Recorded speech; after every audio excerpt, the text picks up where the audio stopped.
Hey folks, Bob Reese here with the Guides Forecast, giving you an abbreviated report for August 14th, which is Friday. We fished the ocean again today, and it did take a little bit of time to get our limit, but glad to be back in the good coho bite, really good coho bite to the north today. I give quite a bit more detail on that in our Columbia River section for the Chinook and Steelhead members. So if you are fishing tomorrow and want to know the more juicy details about where those fish were, be sure to log on to that Columbia River section that was posted last night, and the more detailed YouTube report and forecast for tomorrow is on there. But yeah, while we waited it out, did a late start today, crossing the bar, probably got over in the ocean a little after 9 o'clock. There were boats coming in with their boat limits already, so had to kind of pound your way out there to the grounds because of the minus tide, even though there's really next to no swell out in the ocean. Just the opposing outgoing tide with any sort of westerly swell made for a pretty short ebb chop for quite a distance offshore. Even though we were well north of the influence of the Columbia, it was still, I wouldn't say problematic, but it was just slower than I wanted to go. Thankfully, we didn't have to go very far to find the coho. So there were some Chinook in the catch. We did end up with our boat limit, 13 coho and 1 Chinook, about 14 or 15 pounds. So good fishing out there.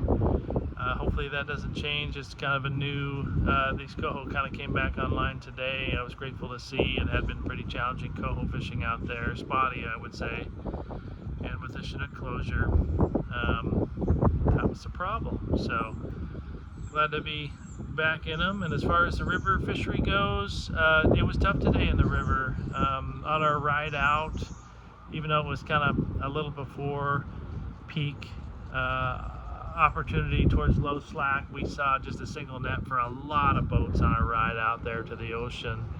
My buddy Chris Rotopoulos got 3 nice Chinook and let go a handful of other wild coho and some smaller fish, some tules, and but got 3 nice Chinook for his 4 folks today. I guess he got a hatchery coho as well. So but overall, the guides that fished the river found it a little more challenging than it had been, which is odd because we're nearing, peak season, and just a little surprised that there weren't more fish caught. Now, Saturday, sometimes this phenomenon happens. Saw it last week where fishing had been pretty good, and there's so many boats on the water can make it kind of challenging. So you find yourself in amongst the hundreds of other boats that are wondering when the fish are coming through. You may just kind of go rogue and find some areas, even though you may think they're not productive.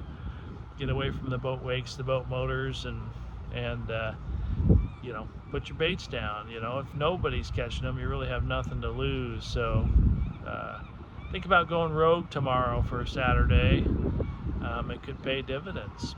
So weather is beautiful down here. Very little wind. A little wind in the afternoon. Hasn't been. It was a little problematic yesterday, but we have cloud cover, and it's a nice evening out there tonight with very few people fishing. But the ocean, when the swell and the tide are going the same direction, it is a flat ocean. It's a 30-mile-an-hour ocean out there. So pretty cool to be on that on the big pond when those conditions exist. It's pretty nice in the river too, although a little bit more windy in the river than it is the ocean. So that looks like a nice forecast through the weekend. Even though we're on a waning tide series, it still is a minus tide series, so it's going to be a little challenging for the first several hours of the morning.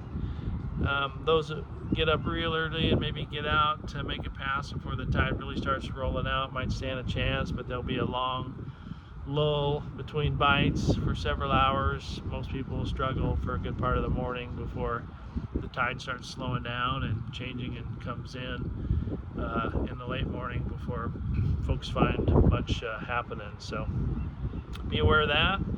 Be courteous tomorrow. There'll be long lines at the boat ramp, some tensions flaring, But keep it real out there. Thanks for being subscribers to the YouTube channel for the Guides Forecast. And again, Chinook and Steelhead members, log on to the Columbia River Report. We'll have a much more detailed YouTube video for you over there behind the paywall. Take good care.